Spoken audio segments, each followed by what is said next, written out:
मेरा भतीजा सफेद घोड़ी की सवारी करने का बड़ा ही शौकीन रखता था। वो अक्सर मुझे रोज कहा करता था कि चाची मुझे आपकी सफेद घोड़ी की सवारी करनी है।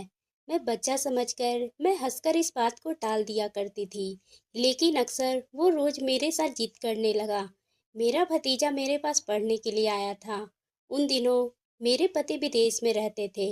मेरा भतीजा कम उम्र का था, लेकिन वह धीरे धीरे उसमें बदलाव आने लगे थे। वो अक्सर बहाने बहाने से मेरे करीब आ जाया करता था और फिर बहुत ही ज़्यादा जिद भी किया करता था।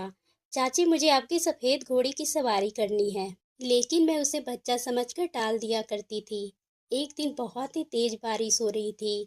उस दिन मैं अपने पति को बहुत ही ज़्यादा याद कर रही थी, लेकिन इस वक्त भतीजा मेरा कमरे में आ गया और फिर जिद करने लगा कि उसे आज ही घोड़े की सवारी करनी है। मैंने भतीजे को बात का मान लिया था।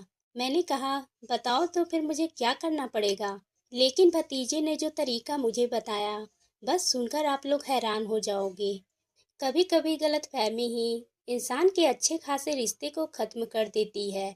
इसी तरह ये सिलसिला मेरे साथ भी हुआ था। यह कहानी उन दिनों की है जब मेरी नई नई शादी हुई थी। मैं शादी करके अपने ससुराल आ गई थी। मैं गरीब परिवार से ताल्लुक़ रखती थी। इसी वजह से माँ बाप ने अच्छा रिश्ता देखकर कम उम्र में ही मेरी शादी कर दी थी। शादी को लेकर हर लड़की की तरह मेरे भी कई सारे अरमान थे, लेकिन वह शायद मेरी जिंदगी में पूरे नहीं हुए थे। शादी की रात ही मेरा पति मुझे छोड़कर विदेश चला गया था। ये शादी बहुत ही जल्दीबाजी में हुई थी, क्योंकि मैंने सुना था कि जो मेरा पति है, उनके माता पिता इस दुनिया में नहीं है और एक बड़ा भाई भी है, जो हमेशा गांव में ही खेती बाड़ी संभालते थे। वह शहर के माहौल से दूर ही रहना चाहते थे, इसलिए हम लोग के साथ नहीं थे। उनके दो बेटे थे और उनकी एक छोटी बहन भी थी, जिनकी शादी एक साल पहले ही करवा दी गई थी। मेरे माँ बाप को ये रिश्ता अच्छा लगा था, क्योंकि लड़का अच्छा खासा कमा लेता था। लड़के वालों ने हमसे कोई डिमांड नहीं की थी।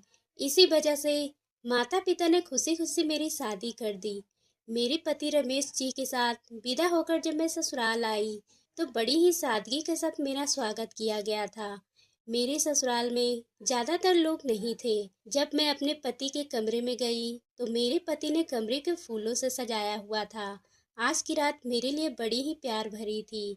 आज की रात के लिए हर लड़की अपने पति का इंतजार करती है। मैं भी एक लंबा सा घूंघट ओढ़कर बैठी हुई थी और फिर आने वाली घड़ी के बारे में सोच रही थी। फिर आधे ही घंटे की देर के बाद मेरा पति कमरे में दाखिल हुआ था। मेरे पति आते ही कमरे के अंदर से दरवाजा बंद कर दिया था और फिर वो मेरे बगल में बैठकर बड़ी ही प्यार से मुझसे बातें की। शुरू शुरू में तो मुझे बहुत ही ज्यादा हिचकिचाहट हो रही थी, लेकिन धीरे धीरे मैं भी बातें करते हुए फ्रेंडली हो चुकी थी। अब मुझे कोई शर्म नहीं आ रही थी। मेरा पति मेरा हाथ पकड़कर मुझसे अपने प्यार का इजहार किया। मेरे पति को छूते ही मेरे दिल की धड़कनें बढ़ने लगी थी। फिर मेरे पति ने कहा वो कल सुबह ही काम के सिलसिले से विदेश चले जाएंगे, जिसे सुनकर मैं उदास हो गई थी। मुझे मायूस देखकर मेरे पति कहने लगे, उन्हें ऑफिस के काम से छुट्टी नहीं मिल रही है, इसलिए उन्हें जाना बहुत ही जरूरी है। वो जल्द ही वापस भी आ जाएंगे, तुम निराश मत होना। लेकिन मैं अपने पति के बात को सुनकर बहुत ही ज्यादा उदास हो चुकी थी। मैं उनके सामने कुछ भी नहीं कही। भला कोई लड़की अपनी शादी के पहले ही दिन अपने पति को विदेश जाने की अनुमति देती है भला? मुझे तो बिल्कुल भी हिम्मत नहीं थी। मैं मन को उदास कर बैठी हुई थी। मेरे पति मुझे मनाने की पूरी कोशिश कर रहे थे, लेकिन दिन भर की थकावट की वजह से मैं जल्दी ही नींद की वादियों में गुम हो गई। और अगली सुबह जब मैं सो कर उठी, तो मैंने देखा कि मेरा पति विदेश जाने के लिए तैयार हो रहे हैं। मैंने उन्हें रोकने की कोशिश की। मैंने कहा कुछ दिन बाद चले जाएं, लेकिन उन्होंने कहा कि उन्हें अर्जेंट काम है और वो काम से जल्दी छुट्टी नहीं ले सकते। तुम चिंता मत करो, मैं जल्द ही वापस आ जाऊंगा। ये सुनकर मैंने इस बात पे बहस नहीं की थी। मैं मन से उदास होकर उन्हें खुशी खुशी जाने की अनुमति दे दी थी। पर उनके जाने के बाद मैं बहुत ही ज़्यादा परेशान हो चुकी थी, क्योंकि पूरे घर में मैं बिल्कुल अकेली थी। मेरे पास कोई भी नहीं था। इसी वजह से मैं घर का सारा कामकाज करना शुरू कर दी। घर बहुत ही बड़ा था और साथ ही घर के पिछले हिस्से में घोड़े का एक छोटा सा अस्तबल भी बनाया हुआ था, जहाँ पे 2-3 घोड़े रखे हुए थे। मुझे बचपन से ही जानवर से बहुत ही ज़्यादा लगाव था। इसी वजह से मैं घर का काम-काज खत्म करने के बाद घोड़े को खाना देने के लिए चली गई। उनमें से एक सफ़ेद घोड़ी का रंग की थी, जो दिखने में बेहद ही खूबसूरत थी। उसे देखकर तो मुझे उसके साथ बहुत ही ज़्यादा लगाव हो चुका था। वह घोड़ी भी मेरी तरह अकेली थी। घोड़े को खाना देने के बाद मैं वापस अपने कमरे में आ गई। इसी तरह से कुछ दिन बीत गए और एक दिन मैं अपने पति को फ़ोन लगाई थी। मेरे पति ने मुझसे बात की, लेकिन मैं तब भी बार-बार उन्हें अपने पास बुलाने की जिद करने लगी। लेकिन वो बार-बार मुझे यही कहते कि तुम थोड़े दिन इंतज़ार करो। कुछ दिन के बाद मेरा भतीजा हमारे घर आकर रहेगा, क्योंकि यहाँ से वो अपनी आगे की पढ़ाई कंप्लीट करेगा। हमारे घर में कुछ ही दूरी पर बहुत ही अच्छे-अच्छे कॉलेज भी थे। इसी वजह से वो यहाँ पर रहकर अपने आगे की पढ़ाई को कंप्लीट करने लग जाएगा। पति की बात सुनकर मैं कुछ देर शांत हो चुकी थी। मुझे भी अपने पति की ये बात सही लगी थी। घर में कोई अपना रहेगा तो मैं भी पति को ज़्यादा परेशान नहीं करूँगी। और उसके बाद हम दोनों ने फ़ोन रख दिया। उसके बाद मैं अपने काम-काज में फिर से बिज़ी हो चुकी थी। वहाँ जाकर मैंने घोड़े को चारा दिया और फिर कुछ देर के बाद उनके साथ बातें की थी। मैं उन्हें अपने हाथों से चारा भी खिलाया था।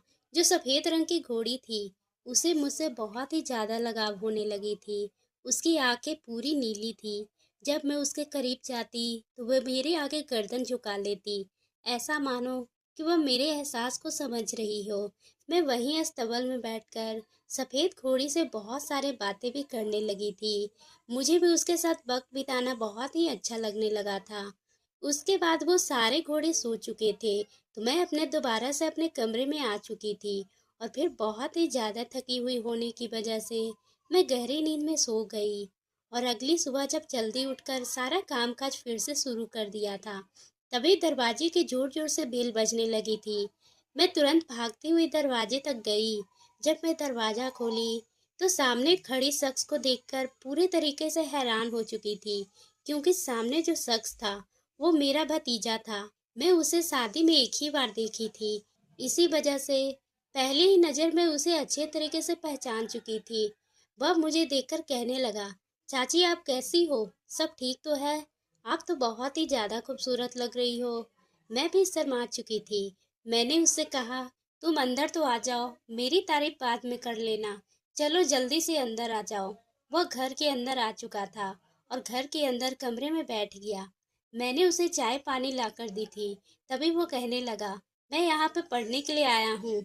मेरी आगे की पढ़ाई यहीं पर से होगी।"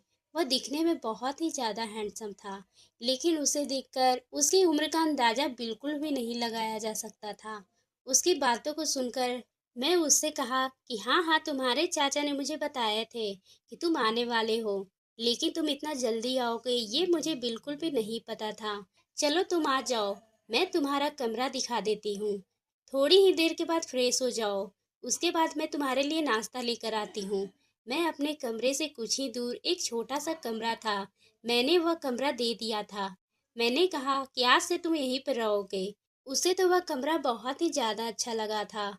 उसके लिए नाश्ता बनाने लगी। जब मैंने देखा कि वह फ़ोन में बैठकर बड़ी गहरी निगाहों से कुछ देख रहा था। जब उसने मुझे देखा तो हड़बड़ाते हुए उसके हाथों से उसका फ़ोन नीचे गिर चुका था। मैं ये देखकर हैरान हो चुकी थी। उसके बाद मैंने उसे नाश्ता पकड़ा दिया। नाश्ता करते हुए भी वो मेरी तारीफ फिर से करने लगा।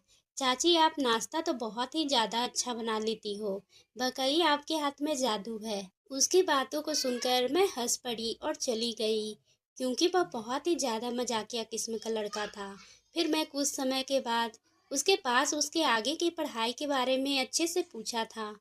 फिर हम दोनों ने कई घंटों तक एक दूसरे से बात की। उससे बात करने के बाद मैं अपने कमरे में चली आई। तभी मेरे फ़ोन पर मेरे पति का कॉल भी आ रहा था। वो कहने लगे, "अब तो तुम्हें मन अच्छे से लग रहा होगा ना?" अपने पति की बात को सुनकर मैं चुपचाप हाँ में जवाब दी, क्योंकि मेरे पति मुझे बिल्कुल समझ नहीं पा रहे थे, क्योंकि मुझे उनकी ज़रूरत थी, ना कि भतीजे की। लेकिन मैं नई नवेली दुल्हन थी, इसी वजह से मैं ज़्यादा जिद नहीं की थी। मैं चुपचाप अपने पति की बातों को अच्छे से सुना और उसके बाद हम दोनों ने फ़ोन रख दिया। कुछ देर के बाद मैं आराम की और उसके बाद घोड़े के अस्तबल में जाकर उन्हें चारा देना शुरू कर दी। आज जो मेरी सफ़ेद रंग की घोड़ी थी, वह बहुत ही ज़्यादा उछल रही थी। शायद वो थोड़ा आज़ाद होना चाहती थी, क्योंकि उसे भी कितने दिनों से रस्सी से बंधा गया था। जब मैं उन घोड़ों को चारा दे रही थी, तभी पीछे से अयान भी मेरे बगल में आकर खड़ा हो गया और मुझसे कहने लगा, चाची ये सफ़ेद रंग की घोड़ी बहुत ही ज़्यादा पसंद है। और कहने लगा, ये सुंदर इतनी है कि इसकी खूबसूरती देखकर तो कोई भी मन मोहित हो जाएगा। इस घोड़े की जो नीली नीली आंखें हैं, उसे देखकर तो कोई भी फिदा हो सकता है। फिर बातों ही बातों में अयान ने मुझे एक ऐसी बात कही जिसे सुनकर मेरे पूरे होश उड़ चुके थे। वो मुझसे कहने लगा, चाची मुझे अपनी सफ़ेद रंग की घोड़ी की सवारी करवाओ ना। मैं उसकी बातों को सुनकर चुप हो गई थी। वो कहने लगा, ठीक है चाची, तो आप मुझे सवारी नहीं करवाओगी तो मैं अपने दोस्त के घर जा रहा हूँ, क्योंकि मेरे दोस्त हॉस्टल में ही रह रहे हैं। मैंने उन्हें जाने की आज्ञा दे दी। उसके बाद वो रात को ही वापस आया और डिनर करने के बाद अयान अपने कमरे में सोने के लिए चला गया था। मैं भी दिन भर के घर के काम में बिजी हो जाने की वजह से बहुत ही ज़्यादा थक चुकी थी। इसी वजह से मैं भी तुरंत अपने कमरे में जाकर जल्दी बिस्तर पर सो चुकी थी। लेकिन रात को मुझे कुछ अजीब सी आवाज़ सुनाई देने लगी। मैं नींद में थी, इसलिए ज़्यादा ध्यान नहीं दे पा रही थी, पर मैं आवाज़ों को गहरी तरीके से सोच रही थी कि आखिर किसकी आवाज़ थी। लेकिन तभी पीछे से अयान कब आकर खड़ा हो गया, मुझे मालूम भी नहीं हुआ। उसने मुझसे कहा, चाची आज मैं दोपहर को घर पे नहीं आऊँगा, क्योंकि मुझे कॉलेज से ज़रूरी काम है, जिसमें मुझे देर भी हो जाएगी। उसकी बात सुनकर मैंने कहा, ठीक है, तुम शाम को आओगे? तो वो कहने लगा, हाँ चाची। अब यही सिलसिला रोज शुरू हो चुका था। जब रात को अयान घर वापस आया करता और डिनर करने के बाद अपने कमरे में चला जाता, तो मुझे फिर से अजीबोगरीब आवाज़ यानी सुनाई देने लगती। जब मैं इस आवाज़ को सुनने के लिए कमरे से निकलती, तो धीरे धीरे कदम बढ़ाते हुए मैंने ये देखा कि आवाज़ तो मुझे अयान के कमरे से ही आ रही थी। ये आवाज़ बड़ी ही अलग किस्म की थी। मुझे अजीब सी हलचल महसूस होने लगी थी। मुझे काफ़ी डर भी लग रहा था। अपने कमरे में आ चुकी थी। पति को बहुत ही ज़्यादा याद कर रही थी। डर के मारे मैं चादर ओढ़ ली और फिर सो चुकी थी। जब सुबह उठी तो फिर से घर के काम काज में मग्न हो चुकी थी। मुझे फिर से रात वाली आवाज़ के बारे में सोचने लगी। अब धीरे धीरे अयान में बदलाव आने लगे थे। अक्सर फ़ोन में बैठकर पता नहीं क्या क्या वीडियो देखता। जब मैं उसके बगल से आकर खड़ी होती तो वह हड़बड़ा जाता और रात को अजीबो आवाज़ ने मुझे अलग से तंग करके रख दिया था। अयान को मैं बच्चा समझती थी, इसी वजह से मैं उसकी हरकतों को नज़रअंदाज कर दिया करती थी। अयान मेरे साथ बहुत ही ज़्यादा फ्रेंडली भी हो चुका था, लेकिन धीरे धीरे उसमें बदलाव बहुत आने लगे थे। वो कभी कभार जाकर घंटे तक मुझसे बातें भी किया करता था और फिर उन बातों के दौरान फिर से वह जिद किया करता था, जो अक्सर वो पहले किया करता था। वो कहा करता था कि चाची मुझे तो आपकी घोड़ी की सवारी करनी है, मुझे आप बहुत ही ज़्यादा पसंद हो, क्या आप मुझे अपनी घोड़ी की सवारी नहीं करवाओगी? लेकिन मैं बार बार उसे बच्चा समझकर नज़रअंदाज किया करती थी। लेकिन यह मेरी आने वाली ज़िंदगी के लिए बहुत ही ज़्यादा खतरनाक साबित होने वाला था। मैं एक दिन नींद में सो रही थी कि तभी अचानक मुझे फिर से अजीबोगरीब आवाज़ आने लगी। मैं तुरंत उठकर उन आवाज़ को सुनने लगी थी। जब मैं उन आवाज़ों को सुनी तो फिर से मुझे वो आवाज़ अयान के कमरे से ही आ रही थी। मैं तुरंत उठकर अयान के कमरे में चली गई। जब मैं अयान के कमरे से बाहर खड़ी हुई तो वह आवाज़ बहुत ही तेज़ी से आ रही थी। मैं इधर उधर खिड़की से झांकने की पूरी कोशिश कर रही थी। तभी मैं वह खिड़की से झांक कर देखा तो मैंने देखा अयान एक वीडियो देखकर ऐसी हरकतें कर रहा था। ये वीडियो पूरे होश उड़ा चुके थे। मैं तुरंत भागती हुई वापस आई और अपने पति को फ़ोन लगाकर खूब रोने लगी। लेकिन मैंने उसे अयान के बारे में बिल्कुल भी कुछ नहीं बताया था। मुझे डर था कि कहीं वह मुझे झूठा न कह दे। मैंने अपने पति के बार बार ये आने की जिद कर रही थी, लेकिन मेरे पति बार बार मुझे यही कहते थे कि कुछ और वक्त लगेगा। इसी वजह से मैंने गुस्से में अपने पति का फ़ोन रख दिया। अगले दिन बहुत ही तेज बारिश हो रही थी। आज मैं जल्दी सुबह उठ चुकी थी। आज मुझे अपने पति की बहुत ही ज़्यादा याद सता रही थी। रात को मैंने अपने पति पर भी बहुत ही ज़्यादा गुस्सा किया था। यही सोचते मैं बहुत ही परेशान हो चुकी थी। मैंने सोचा मैं अयान के बारे में अभी अपने पति को कुछ नहीं बताऊंगी। जब खुद आएंगे और अपनी आंखों से ये सारी हकीकत देखेंगे तो उन्हें खुद पता चल जाएगा। क्योंकि अगर मेरे पति मेरी बात पे विश्वास ना किया तो शायद वह मुझे इस घर से भी निकाल देते। उसके बाद मैं कहाँ जाऊंगी, क्योंकि मैं तो नई नवेली दुल्हन थी और मुझे और मेरे पति को तो सिर्फ एक ही दिन हुआ था एक साथ बिताए हुए। बाकी मेरी बात पर वह विश्वास करेंगे या नहीं, इसका कोई भरोसा नहीं था। इसी वजह से मैं बातों को छोड़ दी थी। यही सोचते हुए कि जब मैं बालकनी से उठकर अस्तबल की तरफ निगाह डाली तो मैंने देखा कि अयान वो जो सफेद रंग की घोड़ी थी उस पर बैठकर कहीं से आ रहा था। फिर उसने उस घोड़े को बंद कर दिया था और बड़े ही प्यार से उसको सहलाने लगा था। सफेद घोड़ी को भी उसने बहुत ही ज्यादा लगाव हो चुका था। ये सब मैं दूर से ही खड़ी देख रही थी। तभी मैं सोचने लगी कि रोज रोज अयान मुझसे जीत किया करता था। कहीं उस सफेद रंग की घोड़ी के सच में सवारी तो नहीं करना था, कहीं इसकी बात तो नहीं कर रहा था। लेकिन अगर ये बात थी तो रात के फोन में वीडियो देखकर अजीब अजीब हरकत क्यों कर रहा था। बहुत सारे सवाल मेरे मन में चल रहे थे जिसका जवाब सिर्फ अयान के पास हो सकता था। इसी वजह से घोड़ी के साथ कुछ देर वक्त बिताने के बाद अयान मुझे देखकर हैरान हो चुका था। वो कहने लगा, चाची आज जल्दी उठ चुकी हो। मैंने कहा, क्यों, तुम हैरान हो गए, तुम नहीं चाहते क्या। मैं अजीबोगरीब बातें करने लगी, लेकिन वह मेरी बात को अच्छे से समझ चुका था। वह तुरंत कहने लगा, ऐसा कोई मतलब नहीं था। मैंने कहा, फिर कैसा मतलब था। तुम रोज मुझसे कहते हो कि तुम्हें सफेद रंग की घोड़ी की सवारी करनी है। वो कहने लगा, जी चाची, मैंने तो कहा। क्या तुम अस्तबल में जो सफेद रंग की घोड़ी थी उसी का बात कर रहे थे। तो वो कहने लगा, हाँ चाची, क्योंकि मुझे वो सफेद रंग की घोड़ी बहुत ही पसंद आई और मुझे बचपन से ही घोड़ी पर बहुत ही शौक था। जब छोटा था तो नानी के घर जाया करता था। नानी के पास बहुत सारे घोड़े भी हुआ करते थे, उसकी मैं सवारी भी किया करता था। जब मैं घोड़ी के ऊपर से गिर चुका था उसकी वजह से मेरी टांगों में फ्रैक्चर आ चुका था। मुझे मेरे घर वालों ने घोड़े से दूर करने के लिए कह दिया, लेकिन मुझे उनसे मोहब्बत थी। इसलिए जब मैं यहाँ पर आया तो घोड़ी को देखकर मुझे पुरानी यादें फिर से आने लगी थी। लेकिन मैं घोड़ी का सवारी करने का तरीका ही भूल चुका था। मैंने कहा, फिर तुम कैसे घोड़ी की सवारी कर रहे थे। वह घोड़ी भी तुम्हारी बात को अच्छे से समझ रही थी। वो कहने लगा, वो इस वजह से क्योंकि मैं रात भर फोन पर घोड़ों को समझने के वीडियो देखा करता था और उन पर कैसे सवारी करते हैं उसे सीख रहा था। जब मैं अयान के मुंह से इन सारी बातों को सुनी तो मुझे अपनी गलती का एहसास होने लगा। मुझे अपने आप पर बहुत ही ज़्यादा शर्मिंदगी भी आने लगी थी। मैं उसे गलत समझ बैठी थी, लेकिन वह तो बहुत ही अच्छा लड़का था। उसे भी मेरी तरह जानवरों से बहुत ही ज़्यादा मोहब्बत थी, लेकिन मैं गलत समझ बैठी थी। शायद एक बार उससे बात कर लेती तो शायद सच का सामना पहले ही खुल जाता। फिर दोनों ने बैठकर कई देर तक एक दूसरे से बात की। इस बातचीत के दौरान तभी मुझे मेरे घर का बेल सुनाई दिया। मैं तुरंत भागती हुई दरवाजे खोलने के लिए चली गई तो सामने अपने पति को देखकर मैं पूरी तरह से चौंक गई थी। सामने मेरे पति खड़े थे। वो मुझे देखकर बहुत ही खुश हो रहे थे।